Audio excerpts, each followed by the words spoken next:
Hello and welcome to Arts 24. Well, while the Cannes Film Festival is in full swing here in France, Hollywood's not taking a breather, of course. This week marks the release of the latest Star Wars movie, the franchise's first new feature in 8 years.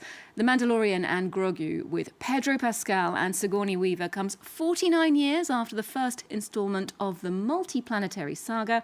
Antonia Kerrigan tells us more.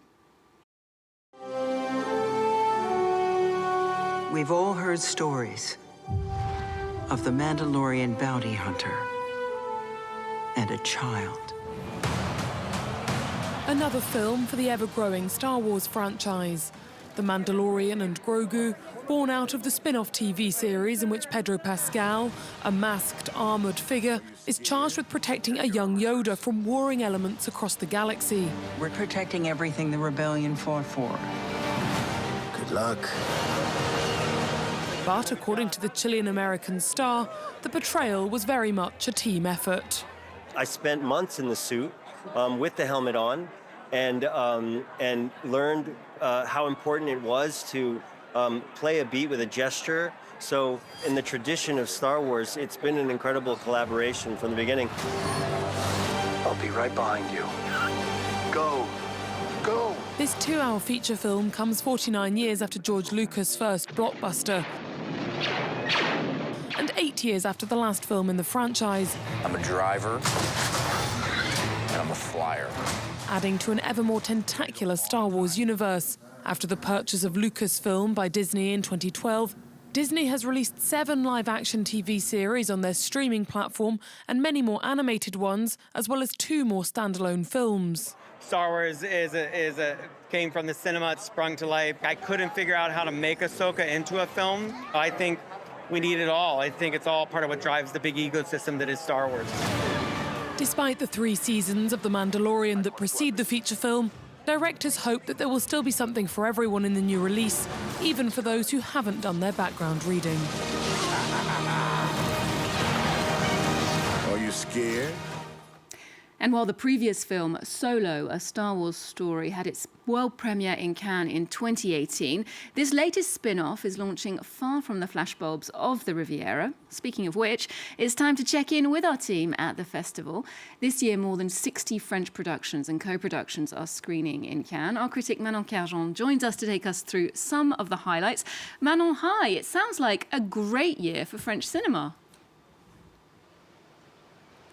Yes, absolutely. French cinema is extremely visible across every section of the festival, especially in competition, where we have 5 French films competing for the Palme d'Or, with a majority of female directors, starting with Garance, directed by Jeannery and starring Adèle Exarchopoulos as a young actress struggling with alcoholism, The Birthday Party by Léa Mitius, which blends family drama with something much darker and almost dreamlike. A Woman's Life by Charline Bourgeois-Taquet, starring Mélanie Thierry and Léa Drucker. This one is a portrait of a 50-year-old surgeon whose life begins to shift. But also The Unknown by Arthur Harari, a mysterious body-swapping story with Léa Seydoux. And finally, A Man of His Time by Emmanuel Mar, which will be premiering here later tonight and which is already being described as one of the most politically charged French films of the festival. Fantastic. A lot to get through then. Manon, which one would you say stayed with you after you left the theatre? Well, the one I particularly enjoyed is probably A Woman's Life, starring Mélanie Thierry and Léa Drucker, who is really impressive in the role of Gabrielle, a 50-year-old surgeon who has built her entire life around her career, but without giving up her independence. And visually, the film moves between something almost documentary-like in the hospital scenes and something much more intimate in her private life. But I think what makes the film resonate so strongly is the fact that it presents a female character who refuses to shrink or to apologize for the place she occupies. Let's take a look at the film and hear from Mélanie Thierry and Léa Drucker. On va le reconstruire en plusieurs fois, c'est un accident de chasse. Il a plus de menton, il a presque plus de bouche. Ah oui? Ah bah oui, mais c'est ça d'avoir des potes débiles qui vous confondent avec un sanglier. Ah bon? Bref, il faut que j'aille lui prendre un morceau de péroné pour consolider une partie de sa mandibule. C'est une technique de greffe, vous voyez? On prélève un morceau d'os de la jambe avec son artère et sa veine. Attendez. I love being able to step into her story and get a sense of a woman like that. Someone who is confident and self-assured, but who can sometimes lose her rhythm over very ordinary things at the same time.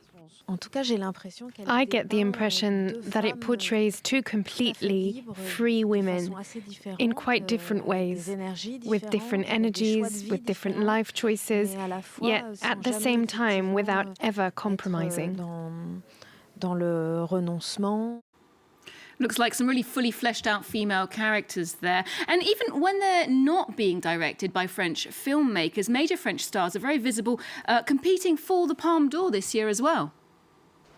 Yes, absolutely. Of course, there's Parallel Tales by Ashghar Farhadi, which brings together several big French names, including Isabelle Huppert, Pierre Ninet, Vincent Cassel, Virginie Efira, and Catherine Deneuve. The French cinema icon also features, along with Léa Seydoux, in Gentle Monster by Austrian director Marie Kreutzer, which tackles the difficult issue of child sexual abuse.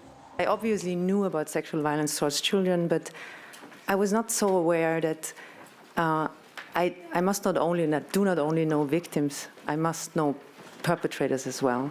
And this is really where it started. Is there a problem? Elsa Kühn, Kriminalpolizei München. Wir ermitteln gegen Ihren Mann und stellen seine Datenträger sicher. Ihr Mann hat außerdem zugestimmt, uns mit auf die Dienststelle zu begleiten, freiwillig. Can I use your phone, Lucy? Yes? I think this film was first and foremost necessary. I find it very powerful and very brave on Marie's part. And so, yes, I think it's a film with an extremely strong political and symbolic impact, obviously. I think it's a great responsibility for the director. You really need to believe and support her work with such a courageous story. And another film I was especially curious about is Moulin, which premiered here on Sunday. It focuses on Jean Moulin, one of the greatest figures of the French resistance during World War II. And he's played here by Gilles Lelouch.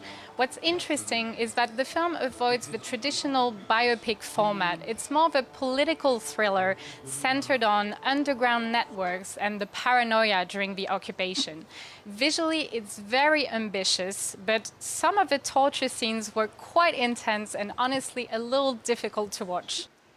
I can imagine that. Well, many of us have been very eager to see how Hungarian director Laszlo Nemes would handle that story. Here's a short clip of Moulin and a word from its leading man. Vous ne devriez pas voyager de nuit, patron. Ils ont renforcé les contrôles. Je sais, mais il faut que je voie Colette. On aurait pu repousser. Non, les mouvements attendent mes instructions. Il faut que j'y sois. Je voyage sous quelle identité? Jacques Martel. There was this crazy and overwhelming sense of responsibility surrounding the film. It wasn't about making a biography or making a biopic, and it certainly wasn't about a broader view of history. It was about getting to the heart of the character's honesty, his personality, his most intimate self. And another film exploring a major French political figure, premiering this week out of competition, though, is De Gaulle Tilting Iron by Antonin Baudry. Yes, I'm really looking forward to this one. The film revisits a crucial moment in de Gaulle's political career. And given the budget of the film, we can expect something quite impressive. It is the most expensive film produced in France this year, with an €80 million budget. Wow, no less for Charles de Gaulle. Well, there does seem to be a lot of interest in French history this year. There's another film that caught your eye, also inspired by real events. Yes, Women on Trial, which tells the true story of the Marie-Claire case that became a turning point in France for abortion rights. And it stars Charlotte Gainsbourg and Cécile de France, and it's both a courtroom drama and a much broader reflection on women's rights in France in the 70s. I absolutely loved this film, and I think it's a great tribute for lawyer Gisèle Halimi, who did so much for French women. Yes, an incredible figure indeed. Well, let's get a look at Charlotte Gainsbourg in the role of that pioneering lawyer and lawmaker, Gisèle Halimi. Je peux vous défendre, mais à une condition. Vous n'êtes pas coupable. Vous êtes victime. C'est-à-dire? Je vais vous demander de ne pas vous excuser, comme le font les femmes d'habitude, mais d'assumer pleinement d'avoir aidé votre fille à avorter. Ah, mais ça, je l'assume complètement. Je vais dire au juge que ça n'est pas vous qui avez fauté, mais la loi. On ne fera pas votre procès, mais le procès de la loi. Mais on a le droit de faire ça? En théorie, non. Mais on va le faire quand même. Well, finally, Manon, animation is really well represented at the festival this year with 8 French animated features screening. Yes, absolutely. I had the opportunity to attend the midnight screening of Gym Queen, and it was quite an experience. The Lumiere Theatre was completely electrified for this wild queer satire set in Paris. And what's also remarkable is that the Critics' Week chose to open with a French animated film called In Waves, because animation is still too often treated as secondary in festivals. But this film is incredibly ambitious, both visually and emotionally. It tells the story of 2 teenagers in LA whose love story is transformed by illness and grief. And the animation is absolutely gorgeous. It's inspired by Californian light and David Hockney paintings, and the soundtrack is incredible. There were quite a few tears in the screening room by the end and a very long standing ovation. It does look aesthetically perfect for Cannes. Manon, thank you so much for the tips, and thanks for that overview of the very best in French features at the festival. We'll leave you with a short clip of In Waves. Do join us here for more coverage from Cannes every day until the end of the festival here on Arts 24. À mon signal, tu rames, ok? T'es prêt? Christine, attends! C'est le moment, vas-y! Non, attends! Attends! Allez!